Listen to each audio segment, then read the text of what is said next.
हरे कृष्णा। ये बहुत ही सुंदर श्लोक है श्री ईशोपनिषद से, जिसका प्रभुपाद जी ने अनुवाद भी किया है।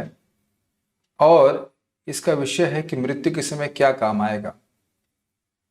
यहाँ पे एक भक्त जो शरीर त्याग रहा है वह भगवान से प्रार्थना कर रहा है, वायुरनिलम अमृतम अथ इदम भस्मांतम शरीरम ओम क्रतो स्मर कृतम स्मर क्रतो स्मर कृतम स्मर।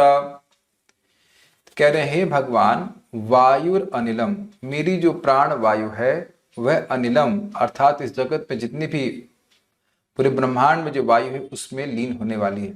अमृतम, लेकिन मैं अमृत हूं, अर्थात जीवात्मा का अस्तित्व मृत्यु के बाद भी रहता है। अथ इदम भस्मांतम शरीरम, और यह शरीर अग्नि को अब अग्नि में प्रवेश कराया जा रहा है। तो अब ये मृत्यु का समय आ गया है। तो हे भगवान, ओम, ओम भगवान को इंगित करता है, भगवान का नाम है। तो करे क्रतो, क्रतु का अर्थ होता है यज्ञ और क्रतो का अर्थ है यज्ञ का भोक्ता। तो हे यज्ञ के भोक्ता, स्मर कृतम, जो मैंने कृत, जो मैंने भी कार्य आपके लिए किए उसका आप स्मरण करें। स्मर क्रतो स्मर कृतम स्मर, हे क्रतो, हे यज्ञ के भोक्ता भगवान श्री कृष्ण, आप स्मरण करें मैंने आपके लिए जीवन भर में क्या किया। बहुत ही मार्मिक बात है कि देखिए, जब हमारे पास सामर्थ्य है इंसान के रूप में, तब हम जो कुछ करते हैं स्पेशली भगवान के लिए करते हैं, वह हमारे लिए बहुत लाभदायक होता है। प्रभुपाद जी ये बहुत इस तात्पर्य में, इसके तात्पर्य में बताते हैं कि देखिए, इस मंत्र में जीव भगवान से प्रार्थना कर रहा है कि वह भगवान के आध्यात्मिक जगत में प्रवेश कर सके इस शरीर को त्यागने के बाद। और इस कारण से भक्त प्रार्थना कर रहा है भगवान से कि जो भी उसने सेवाएं करी हैं, जो भी यज्ञ किए हैं भगवान के लिए, कर्म किए हैं, उनको वह भगवान उनको स्मरण करें। और यह प्रार्थना करते हुए वह पूरी चेतना में है कि उसने अपने इस विगत जीवन में क्या किया है, अपने पूर्ण गोल यानी कि पूर्ण उद्देश्य, अपने परम उद्देश्य भगवान श्री कृष्ण की प्राप्ति करने के लिए। बड़ा सुंदर बात है कि जो व्यक्ति भौतिक प्रकृति के अंतर्गत रहता है वह मरते समय अपनी सारी जो उसने काम किए हैं उसका स्मरण करता है।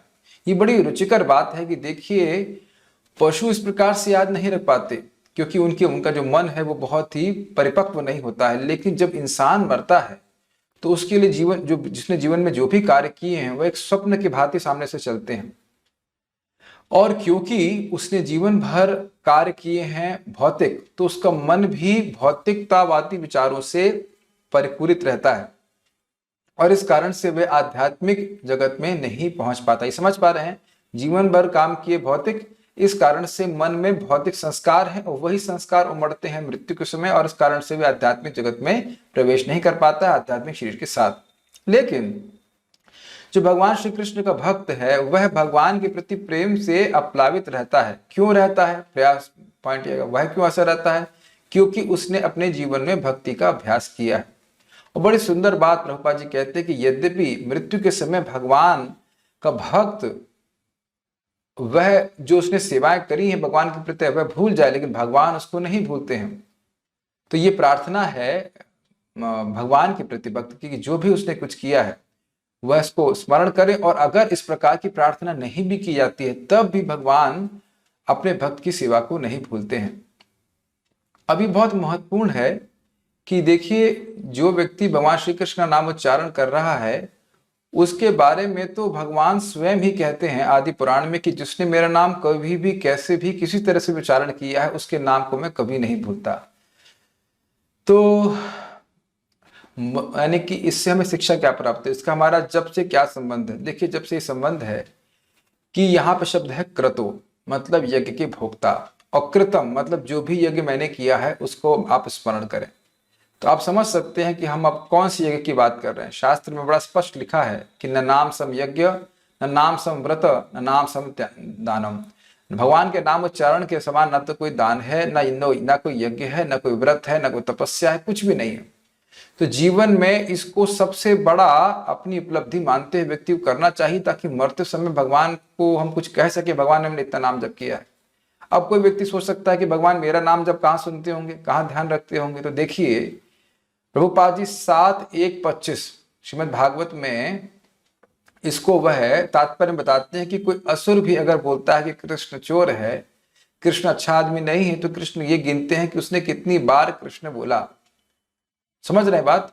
तो अब सोचिए जब असुर इस प्रकार से बोलता है और उसके बाद भगवान उसके अपराध का मार्जन करके फिर उसको अपने पास अपनी गति में प्रदान करते हैं। इतने सुंदर भगवान हैं कि कितनी बार एक असुर ने भी उनका नाम लिया है उसको याद रखते हैं। तो जो भक्ति भावना से नाम उच्चारण कर रहा है उसका तो कहना ही क्या, श्रद्धा से कि नाम मेरा उद्धार कर देगा, इस प्रकार से नामोच्चारण कर रहा है, तो क्यों नहीं भगवान उसका उद्धार करेंगे। समझ पा रहे, लिंक समझ रहे हैं? सबसे बड़ा यज्ञ है भगवान श्री कृष्ण का नाम उच्चारण करना। और इसको भगवान ने गीता में भी कहा है, यज्ञ नाम जप यज्ञ, उसमें सारे यज्ञों में सर्वश्रेष्ठ नाम जप यज्ञ है। बड़ा स्पष्ट बताया गया भगवद गीता में बता रहे हैं। तो इस जीवन में हमें क्या करना चाहिए, हमें कम से कम स्मरण करना चाहिए कि हर दिन हम भगवान के लिए कुछ न कुछ कृत्य करें। उसमें सर्वश्रेष्ठ कृत्य है, सर्वश्रेष्ठ कार्य है भगवान के नामों का उच्चारण करना। बड़ी गंभीरता के संग, स्पष्ट उच्चारण के संग और भगवान को प्रसन्न करते हुए, इस भावना में कि मैं छोटा हूं, भगवान बड़े हैं, इस यज्ञ से प्रसन्न होंगे, मुझे आशीर्वाद देंगे, अपने धाम की प्राप्ति कराएंगे। व्यक्ति को बड़ी दृढ़ता के संग निश्चित रूप से जब करना चाहिए, ताकि हम कुछ भगवान को कहने लायक रह सके कि भगवान हम जो अब शरीर छोड़ रहे हैं तो आप कुछ याद रखना है। एक और विचारणीय बात है कि जो इस समय आपको लोग बोल रहे हैं कि भाई इस समय जब मत करो, अभी तुम्हारे पास बहुत समय है, अभी तुम्हारे पास बहुत समय है, तो यदि हम मर जाते हैं तो आप देखेंगे कि ऐसे ही लोग बोलते हैं। जब हमको अर्थी पे लेके जाते हैं हमारे शरीर को, तो बोलते हैं राम नाम सत्य है, सत्य बोलो गत्य है, राम नाम सत्य है, सत्य बोलो गत्य है। तो मान लो मुर्दा खड़ा होकर के पूछे कि भाई जब मैं जिंदा था तब तो आपने भजन नहीं करने दिया और अब आप कह रहे हो राम नाम सत्य है, तो वो लोग सब छोड़ करके भाग जाएंगे। तो क्या बेवकूफ़ी जगत में चल रहा है। जब हमारे पास नाम लेने का सामर्थ्य है तब तो हम करते नहीं, और जब मर जाते हैं, जब हम बोल नहीं सकते, तब लोग हल्ला करते हैं कि राम नाम सत्य है।